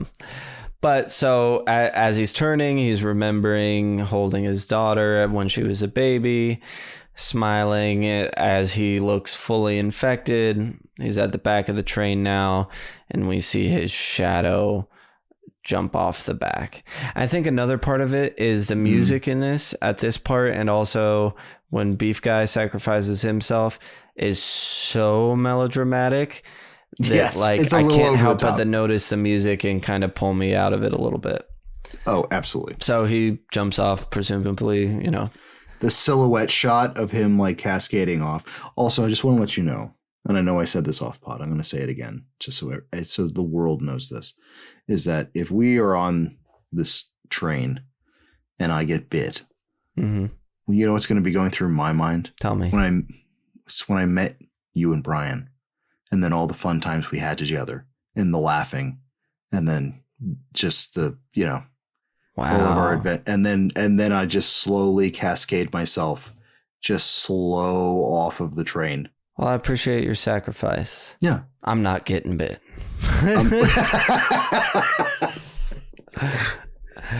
So the train car finally arrives to the tunnel leading to Busan. However, it's all blocked off. 2 survivors, the daughter and the pregnant woman, get out, begin to walk down the tunnel. We see military on the other side of the tunnel. They got bogies coming in, start trying to identify them. Can't tell if they're infected. I'm like, oh fuck, you're kidding me. This is gonna like Night of the Living Dead just yes. I'm like, shoot, mark them as they're we're coming gonna in. shoot the pregnant woman in the head. I thought the pregnant woman would get shot in the head and the girl would be like, oh my God. And they'd be like, Oh, no. wait, they're, not infected. But instead, the daughter starts mournfully singing She her finishes the Aloha song. song. Yeah, for her dad. And they hear that and they're like, oh, they're alive. And they rush to their aid. Damn. And that's it. And then we're in Busan. Yep, we made it. The train has arrived. Well, Ross, do you have any final thoughts before we move on to the crematorium of questions? No, I think my ticket has been thoroughly punched for this train trip. All right, let's take a break and be right back. Well, we'll take a break. You will not notice. We're back. I told you. See, it's nothing for you. Took a second. Me, I made a tea. So, our questions. How would we survive? How would we be sacrificed? Ross already told us what would happen to him. Yeah, I'd just jump off the train. This is such a difficult one because I think the survivability of something like this is low. I agree. Like very low. And I think a lot of this would have to rely on sheer dumb luck.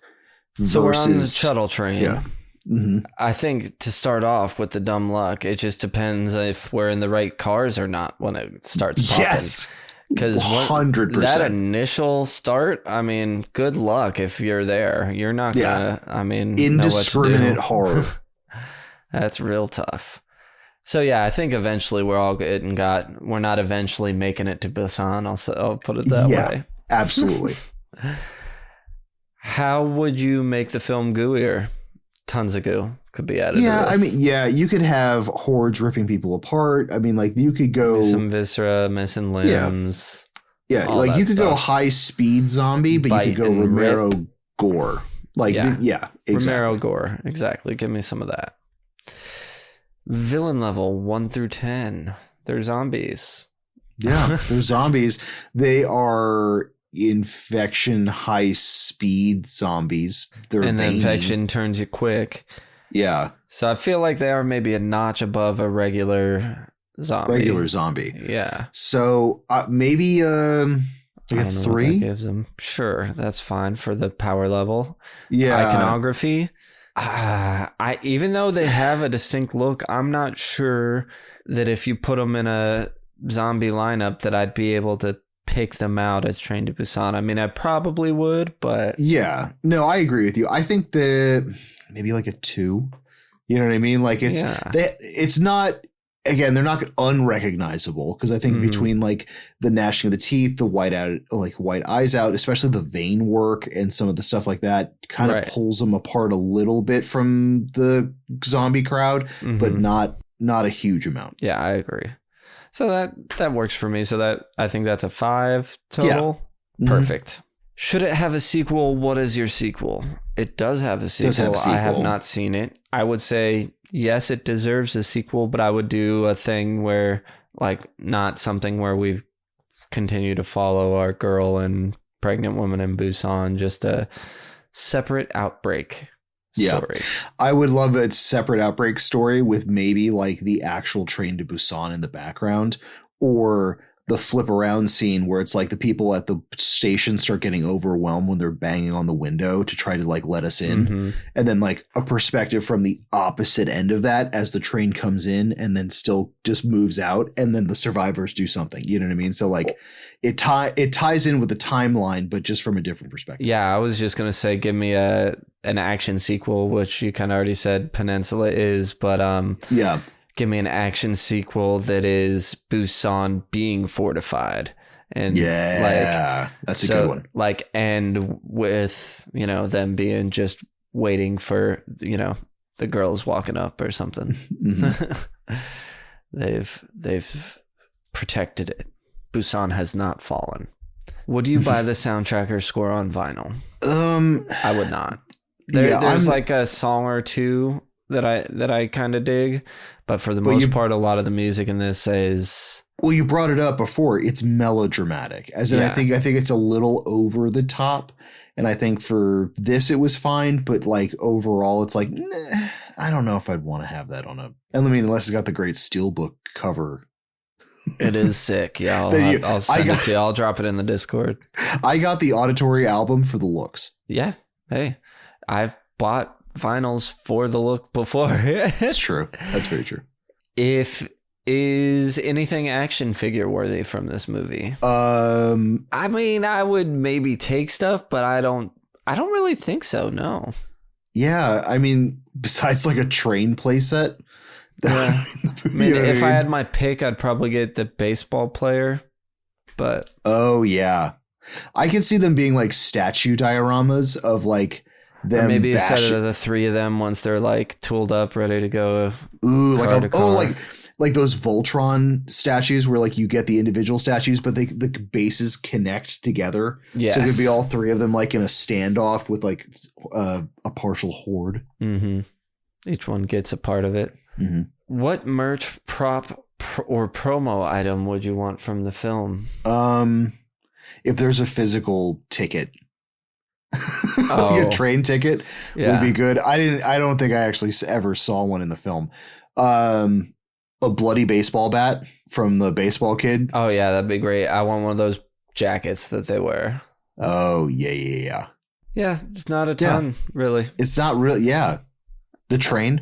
Give me the entire train, including the tracks. Yeah, there you go. Bookends. Each one's a train. Oh yeah. One's zombies and one's not. One's survivors. All right. Popcorn bucket. Is it just a train? It's just a train. For you and 10 of your friends, the Train to Busan popcorn bucket. 2,050 ounces of melted popcorn. I mean, I really don't know what it would be other than that. Yeah. No, train car. Boom. And have like KTX. I think that's the name of the train. Mm-hmm. All right. Well, cool. That's our crematorium. We can do the thing with the ratings. I only want your fingers. Should we all, cut our fingers open and bleed on it? Can you wrap your fingers around this? I'll take a Voorhees burger and a side of Jason's fingers. Show them. On this show, we use a rating of 0 to 5 fingers to rate a show, chopping each off finger for the different quality about the movie. You can do quarter finger, 0 finger, half finger, whole finger per category. Ratings are subjective. Doesn't matter if the movie is good or bad. It's about our experience. Because what is reality other than the one we live? Whoa. Sorry, dog, but I brought us there. Shit. All right. Ross, we have Brian's score, correct? We do. Can you go ahead and read that to me, please? Absolutely. Let me just pull that up real quick. Engaging, 1. Sticky, 0.75. T-shirtable, 0.75. Cockles, 0.75. Rewatchable, 0.75. For a total of 4 out of 5. All I really knew about this film going in was that it took place on a train with zombies and packed an emotional punch. It does all that indeed. Now, I do wish they did something with those baseballs, those baseballs that fell. Maybe throw them to the opposite end of the train car so the zombies chase after the sound, especially once they figure out zombies can't see in the dark and do that cell phone trick. That is a really good point. They had they had bags of baseballs. That's what I thought they were going to do when we saw them fall and get distracted by the balls. I was like, now they have balls to throw around. Yep. Nope. Completely glazed over it. Fair enough. I hear you, Brian. I feel you there. 4 out of 5. Very nice. All right. Going to my score. And I will say on my first viewing when I watched this, I know on Letterboxd I gave it a 4 out of 5. So curious what it'll be now. How it chuddles out.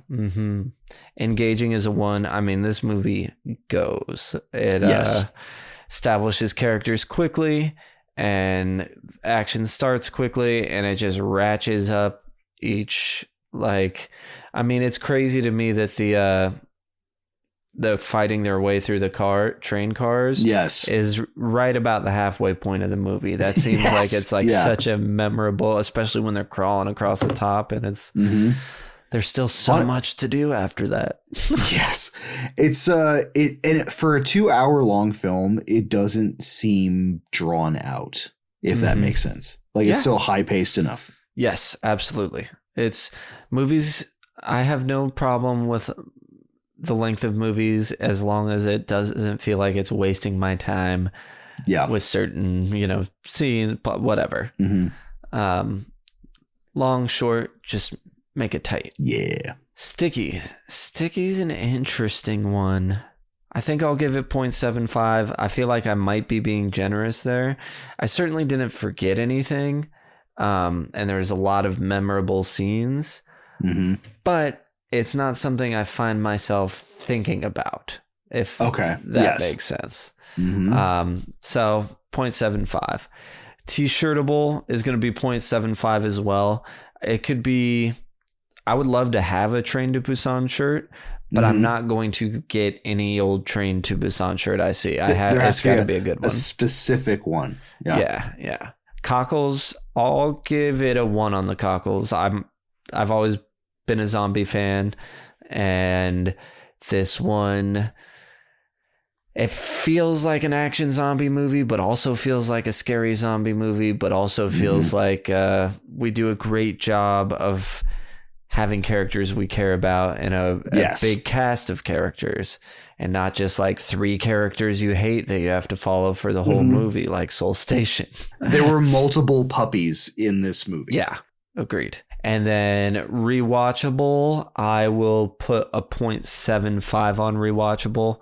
I bought it. Obviously, I like it enough to watch it again, especially after just doing 2 watches. I'm not rushing to watch it again. Yeah. But this is a movie that when I am in a zombie mood, this will be in my top options. Absolutely. Totally agree. And that gives it a 4.25, only slightly higher than what I had given it initially. I thought maybe it'd be higher than that, but I feel good with 4.25. Yeah, it's a good score, man. Yeah, it's a good movie. And it's one of those weird things. That's what I was going to say way earlier when we talked about it being hyped a lot and living up to the hype. It's like didn't live up into the hype in the sense that I'm not giving it a 5. But I'm giving it a 4.25, which is good. It's still very, I mean, I love the movie. It's great. It's just, it doesn't fully get top notch. Yeah. So it's one of those weird things. It disappoints because it's not a 10, but it's an 8. So that's still excellent. That's still good. Yeah. What about you, Ruski Pooski? All right. Well, I mean, engaging is going to have to get a 1. I was engaged the entire time. And even with rewatches, I'm still engaged, which, I got to give that the full 1. Sticky is going to be really difficult because like I have seen, I mean, just for this viewing, I watched it about 3 times because I was like, oh man, I just really want to watch it again. But it's not like I'm consistently finding new stuff in this movie. I'm just forgetting some of the key things and re-remembering them as I'm watching it. And I don't think that should happen if I've seen it 3 times in under a week. Short span. Yeah. Yeah. So like, I think I'm going to give Sticky a 0.5. I actually was going to give it a 0.25, but I think there's enough memorable stuff in it that I do remember to constitute just a 0.5. T-shirtable, totally agree with you guys. I'll do the 0.75 on that as well. It's got to be a specific Train to Busan shirt, but I would absolutely get a Train to Busan shirt. Like, I think this is because there's so much visual cool shit. Like, I would absolutely love a Train to Busan shirt that was just the glass in between the cars and having just 100 just zombie faces pressed on the glass. And just to have that, and then like maybe a blood thing like soaking under the door or something like that would be perfect. Just to encapsulate that like hive mentality, horde isolation kind of just cockles.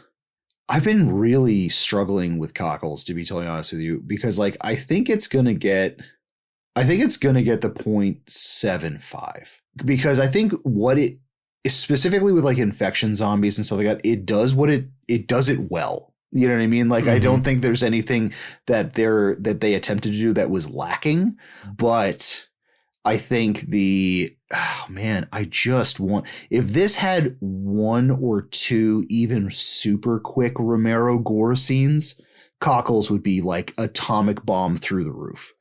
I just feel like it didn't, like it knocked on the door, but it just didn't open it, which was like, I think a stylistic choice. I mean, I think it opened the door, it just didn't obliterate it and milk it. Especially if you got fast-moving zombies in close quarters. Like, it would have been amazing to see one of the cars just having body parts and intestines flopped everywhere. Like, the infected just ripped people apart. Yeah, just like one that had been like I'm talking like Leatherface in a party bus kind of level of gore. Yeah, you know. I hear you. Yes, the sadness train scene. Exactly. And then rewatchable is, I think rewatchable is gonna get I had it at a 0.5, to be totally honest with you, because I feel that like unlike other zombie movies, is that like this one just needs I think this one needs a little more of a cool down between watchings than other zombie movies that I've seen. And I don't know if that's just the mixture of like emotional stuff going on, because I feel if you watch this, and I think you brought it up before, is that like multiple viewings of this, like the emotional stuff is a gut punch, but then like if you're just watching this to watch a zombie movie, you know what I mean? Like I can tell, I can have the feeling that multiple viewings of this would be like by the 7th time you've seen this, that like the emotional stuff is just a nuisance and not a nuance. You know what I mean? Yeah. Or it's interesting. Yeah. Well, yeah, if that's what you're watching it for sure. So like I would say, but I enjoyed it enough. Again, I watched it, like technically I tried getting at least 2 watches in before we record. So like the third one was an absolute pleasure for myself. So it was a bonus for myself. So yeah, I'm gonna give that a 0.75. All right. That gives you a 3.75 out of 5. How does that feel? You know, rewatchable, let's just bump it up to a 1. Okay. Yeah, that makes sense. I mean, you did extra time. Watch it at extra time within a week. But it has that asterisk when you where didn't, I think like this isn't one of those like Train to Busan soul food for the horror soul, you know what I mean, type thing like this. I feel like this needs to have a little bit of a cool down and then watch again, I think, to get the full effect of Train. I also heard, we've also got our Coven and our we do. Yeah. They had a lot to say. We got a lot for this one. We got our boy T-Boo from the nightclub joining in. He's been watching a lot of these as we're doing them and chiming in. He didn't have time for this one, but just want to join in and say it's a 10. That's all he's got. We got Ian Cronenberg, also, who has a podcast now. You can check that out, The Kilt and the Redneck. Go check that out. And he said, it's a 10 characters you love, 1 character that you absolutely despise, crazy fast running infected people, and some heartbreaking scenes. This film is a roller coaster of emotions mixed with action and horror. 5 fingers out of 5. Kisses. Kisses. Ricky, also from the nightclub, joined in and said, don't have proper finger ratings for this one, but it's an instant classic in my opinion. Rarely does a simple premise have so many emotional layers, and rarely does the world feel really lived in. The movie excels in connecting the audience to the characters and gives enough time to get to know them respectively. Also, Ma Dong-suk is the fucking man. That's Beefcake. If you don't know about this guy outside his acting career, he's a prolific martial artist and a cool ass dude. Cool. I that's great, because he's also got a real charm. Yeah. He's got a real charisma, you know. You can't help but like him. I laughed, I cried. This is definitely a top zombie film worthy entry, and I'll leave it at 4 or 5 out of 5 with room to grow. And then a bunch of playing around and nonsense. And then Kate, Tiger Snake Kate, jumps in saying, engaging 1. Thankfully, I didn't have any of this movie ruined for me. I had just been told it was great. I was so fond of the characters. Yes, even the emotionally absent Suk-woo because I think he desperately wanted to do well and believed that being successful was the best way to help his daughter. Absolutely. I would agree with that. And this made me really worried about bad things started happening to any of them. Plus, once it gets started, you really don't get enough of a break to disengage. No doubt. Perfect, actually. Sticky, 0.5. It has been a while since I watched it, but I don't remember thinking it was particularly sticky. The infected were pretty scary, though. I don't like it when they run and move quickly. Slow down, please. Yeah, I know some people, there's a debate on, what's scarier. I find absolutely. faster scarier. There's a level of cardio, 100%. a baseline cardio that you need in a fast zombie apocalypse. You know? Now that is the problem you have when casting zombies in these movies is that they all have to be fit enough for that, which is a separate issue. T-shirtable, 0.5. I think you could probably get some cool shirts, but I don't think I would wear one. I'm way too attached to my Chuddle Abaddon Hotel t-shirt. Thank you, Kate. Cockles, 1. I'm pretty sure I was dehydrated from crying after this. I'm not usually a big crier, but damn it, Suong and Sanghua made me love them too much, and Suk-woo with his... She spoiler acted this one. His final act of love for his daughter. I'm not typing anymore because I have something in my eye. Rewatchable. 1. Everything about this movie is great, especially the performances, and that makes it very rewatchable to me, but I really would need to pick my times because it is an investment of emotion that really doesn't benefit from a little nap afterwards. Really does benefit. 4 out of 5 fingers. I have one left to wipe away my tears. Thank you, Kate. Scotty, hard body Scotty. Something which a sloppy toppy. Of Fun with Horror. Listen to Fun with Horror. Engaging, 1. I was engaged on the entire train ride to Busan. Sticky, 1. I was stuck to my seat on the entire train ride to Busan. And I still reminisce about that lovely adventure. T-shirtable, 1. I would like a t-shirt that says, I rode the train to Busan and all I got was this weird zombie infection. Cockles, 1. Korean horror films always tickle my cockles. This train ride to Busan was no different. Rewatchable, 1. This is weird. Train to Busan may be my favorite zombie movie ever, but I've only seen it once. However, I'd take that train ride to Busan again anytime. 5 fingers gripping the seat on my train ride to Busan. I like... Got Train to Busan in there as many times so as many possible. Train to Busans. No, I can tell why this is people's favorite zombie movies. You know what I mean? Like, there are so many amazing qualities to this movie, you know? Yeah, absolutely. It's fantastic. And then Evan, our witchy brethren, a shout out, the other half of the Killing the Redneck podcast. Go give it a listen. He got in a rewatch with just hours before recording and jumped in. Engaging, 1. I was fully into this movie. I forgot how good this was. Sticky, 1. After this watch, things were coming together like hot goo. T-shirtable, 1. I could take the train route or the cover of the movie and rock it. Yeah. Oh, the train route would be cool too. Cockles, 1. Guys, this movie made me tear up a bit more than I'd like to admit. That ending really got me. I wished he wouldn't have grabbed dickweed by the mouth. Yeah. Yeah, right. No shit.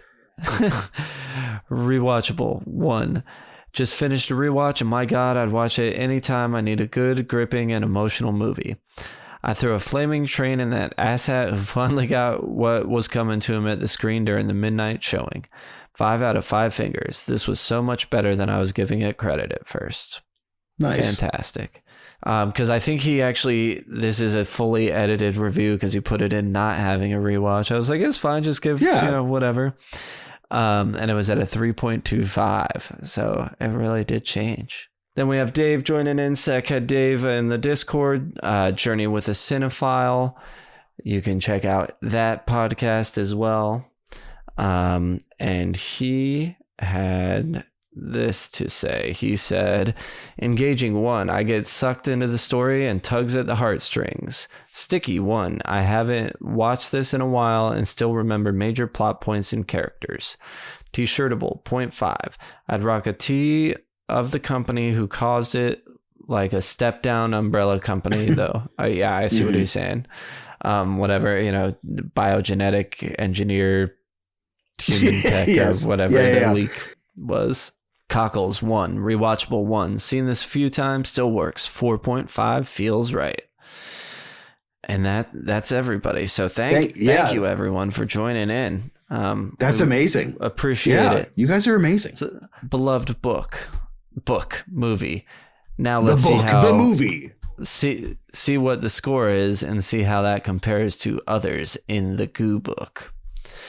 So this is a 4.1. So that puts it into the Chuddle Club Crypt. Anything we give a 4 or higher.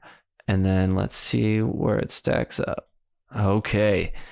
This is our only 4.1. It's in a league of its own. It certainly is.